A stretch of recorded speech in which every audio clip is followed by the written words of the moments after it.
नमस्कार दोस्तों, आज 12 फरवरी है और आज की खबरें हम शुरू करते हैं बांग्लादेश के साथ। बांग्लादेश चुनाव, एक नई शुरुआत। शेख हसीना के देश छोड़ने के बाद गठित अंतरिम सरकार की देखरेख में आज मतदान हो रहा है। यह चुनाव इसलिए महत्वपूर्ण है क्योंकि सुरक्षा, हिंसा की आशंका के बीच हजारों सैनिकों को तैनात किया गया है। छात्र शक्ति, पिछले साल के आंदोलन का नेतृत्व करने वाले छात्र इस बार किंग मेकर की भूमिका में हैं। विपक्ष, बीएनपी और अन्य दल इस बार चुनावी मैदान में हैं, जो पिछले चुनाव का बहिष्कार कर चुके हैं। अगली न्यूज़ की तरफ बढ़ते हैं, जो भारत से है। भारत बंद और अर्थव्यवस्था। केंद्रीय ट्रेड यूनियन और किसान संगठनों ने निजीकरण करण और न्यूनतम समर्थन मूल्य एमएसपी की कानूनी गारंटी और पुरानी पेंशन योजना जैसे मुद्दों को लेकर बंद का आह्वान किया है। प्रभाव है, केरल और पश्चिम बंगाल जैसे राज्यों में परिवहन ठप है। Banking, all India bank employees association के शामिल होने से चेक और काउंटर की सर्विसेज पर असर पड़ रहा है। अगली न्यूज़ की तरफ बढ़ें तो अगली न्यूज़ है विंटर ओलंपिक 2026। मिलान कार्टिना, इटली के मिलान शहर में आयोजित इस खेल कूद में आज फिगर स्केटिंग के फाइनल मुकाबले होने हैं। खास बात यह है कि इस बार के विंटर ओलंपिक को सबसे अधिक सस्टेनेबल यानी पर्यावरण अनुकूल बनाने का दावा किया गया है, जिसमें 90% मौजूदा वेन्यू का इस्तेमाल किया गया है। अगली खबर की ओर बढ़ते हैं। T20 वर्ल्ड कप, वेस्टइंडीज़ बनाम इंग्लैंड। वेस्टइंडीज़ ने ग्रुप स्टेज के इस अहम मुकाबले में इंग्लैंड को 40 रन से हराया। मैच का टर्निंग पॉइंट सेरफेन रदरफोर्ड की आक्रामक बल्लेबाजी और अकील हॉसमैन की स्पिन गेंदबाजी के ने इंग्लैंड के मध्यक्रम को झकझोर दिया। इस जीत के साथ वेस्टइंडीज़ सुपर 8 की रेस में सबसे आगे है। अगली खबर भारत पाकिस्तान की। भारत पाकिस्तान क्रिकेट डिप्लोमेट्स लंबे समय और सुरक्षा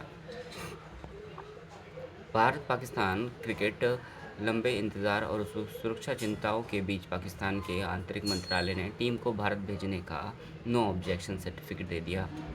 15 फरवरी को एडिलेड में होने वाले इस मैच को लेकर दुनिया भर में उत्साह है। अगली न्यूज़ है अर्जेंटीना से। अर्जेंटीना में प्रदर्शन, राष्ट्रपति जेवियर माइली के शॉक थेरेपी नीति के तहत हड़ताल करने के अधिकार को सीमित किया जा रहा है।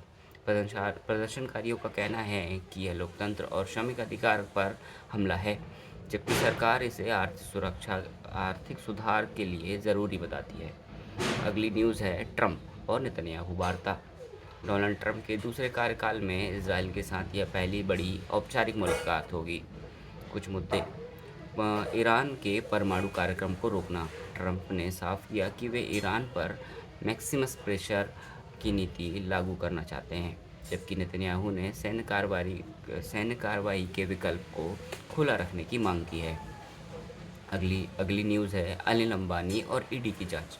ईडी विदेश मुद्रा प्रबंधन अधिनियम के तहत जांच कर रही है। आरोप है कि कुछ विदेशी संपत्तियों के लेन-देन के नियम का उल्लंघन हुआ है। यह मामला रिलायंस ग्रुप के लिए नई कानूनी मुश्किलें खड़ी कर सकता है। अगली न्यूज़ लीबिया से। लीबिया का तेल और वैश्विक ऊर्जा। लीबिया ने एक दशक से गृह युद्ध के बाद पहली बार अपने तेल और गैस क्षेत्र को विदेशी निवेश के लिए खोला। इससे यूरोप को मिलने वाली गैस की सप्लाई बढ़ सकती है और वैश्विक तेल कीमतों में गिरावट आने की संभावना है। अगली न्यूज़ की तरफ बढ़ते हैं। बजट के बाद शेयर बाजार। बजट 2026 के कैपिटल गेन टैक्स और इंफ्रास्ट्रक्चर आवंटन के चलते बाजार के वेट एंड वॉच की स्थिति है। निफ्टी सेंसेक्स आज सुबह बाजार सपाट खुला।